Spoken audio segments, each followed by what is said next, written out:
Warning. Our YouTube channel and its videos may contain scenes, language, and content that may not be appropriate for all audiences. These videos include surveillance footage, undercover pursuit of suspects, actual police and rescue operations, and fearless confrontations. If you do not approve of the content, please do not watch our videos. If you wish to continue, we strongly advise that you proceed with caution. Viewers' discretion is advised.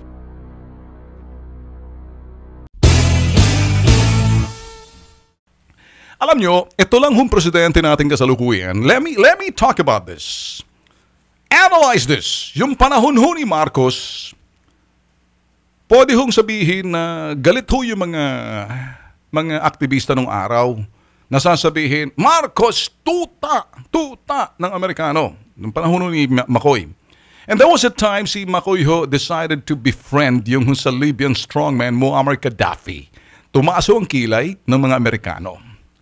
And you know what? Lalong pinalakas ng mga Amerikano ang kanilang relationship sa Pilipinas. It's always been na tayo ho talagang lucky ng US. Tuta, puppet para doon sa mga talagang aktivista ng araw. Pag tinawag ho tayo, na talagang, yan sabi nga natin, colonial mentality kung tawagin. Nung pumasok ko si Cory, alam niyo naman yung Benigno, yung si Ninoy Aquino, doon ho nagtago sa station, doon ho siya. Pumasok ang isang Cory, sino bang sumuporta dyan? Amerikano. Pumasok ho yung Ramos, sino ba? Amboy ho yan, doon ho sa West Point nag-aral yan. Pumasok ko yung si Erap, sandali lang ho, tinanggal. Pumasok ko ito naman si Aling Gloria, ganun din. Pumasok ko yung isang sinasabing Noy. Abay, kita mo naman, lalo na. May isang Duterte pumasok, minura pa si Obama. Ang ginawa, ito lang ho yung Pangulo, wala pa hong isang taon, ang dami na hong biyahe. Nakita niya na ho face-to-face, eyeball-to-eyeball yung mga leaders ho ng Singapore, Malaysia, Indonesia, Thailand, yung mga Myanmar, pati Brunei, Japanese Prime Minister, yun ho, sa China, had good relationship sa Russia. Nakita niyo ho ba? Ito ho yung ginawa nitong Pangulo na to na kumbaga, this is the only president na with impunity and saying it straight in your face ang telepono, wag mong patulan President Trump. Yun hong siraulong strongman na dictator ng North Korea na gustong maglaro, na gustong kumbapulbusin ang mundo. This is the only president. And then nakatingin ho yung ibang mga bansa tulad ng Russia, China, saying it straight to the President Trump, don't play their games. Kami sa Asia, kaming unang magiging casualty dyan kung magkaroon ng nuclear. Yung tao, kaya yung lintik na diktador ng North Korea na yan, Duterte ho nagsasalita, laging nakatawa kasi mukhang desidido na sa buhay niya, gusto yung tapusin ang mundo. And he's the only president from a country called Philippines to say it straight sa telepono kay Trump. That's why napahanga ho yung presidente ng US. Sige, pagpunta ko riyan, bisita ka rito sa White House. Naintindihan niyo ba? Sinot pa. Niyaya pa sa White House yan?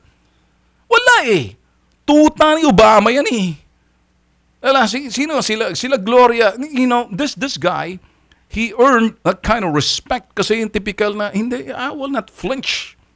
You see what I'm saying? Kaya kung titingnan ho, dito sa pamumuno ho ni Digong, nagkaroon ho ng sinasabing perception change na hindi na ho tayo lucky. Anong ibig sabihin ng lucky sa Asia? Parang subservient, puppet subject ng US. Pag kinumpara mo ho si Duterte sa ibang mga presidente, iba na ho to ngayon, naintindihan niyo ho ba? Kaya niyo ho magsabi ng ganyan. And naimbita ho siya, tinawagan ho siya ng presidente. So there's something na kumbaga, nanggagalaiti ho yung mga yellow press, nanggagalaiti ho yung mga dilawan kasi parang naka-score ho ng husto. Wala pang isang taong ganito na ho kung pag-uusapan yung accomplishment You see, sabi nga ho natin, this guy is an accomplishment-conscious individual, si Duterte. He walks his talk and walk the walk. Hindi ho yung talk and talk and talk the talk. Tutok-toking ko mga ulo ninyo eh. Look at President Noy. Talk and talk and talk and talk. Sisi rito, sisi roon, turo ng sisi rito, walang ginawa kundi talk and talk and talk, magkaroon ng katok. si Gloria, he can talk the walk and hardly walk the talk and walk the walk, but still walking and talking. Si Pinoy, talk, talk, talk, may tok-tok. Si Erap, natok-tok sa loob ng kulungan. Si Ramos, talk the talk and talk the talk, Amerikanong tuta. Si Cory Kong, ganun lang naman, hindi niya na-realize, nilagay lang siya, akala niya divine providence, and talk the talk, hindi ho ba nagkaroon ng sinasabing, yung mga American, yung aeroplane, the Phantom Jet nung araw, nung kudeta yung mga Ramboys, anong ginawa? Bay, kung hindi lang ho, baka nahulog na ho yung administrasyon ni Cory Kong nung araw doon sa mga Ramboys nung araw nila. Itanong mo kay Hunasan yan. Nung bata-bata pa. Si Ramos, si Marcos, si Ramos, clone ho ni Cory yan eh.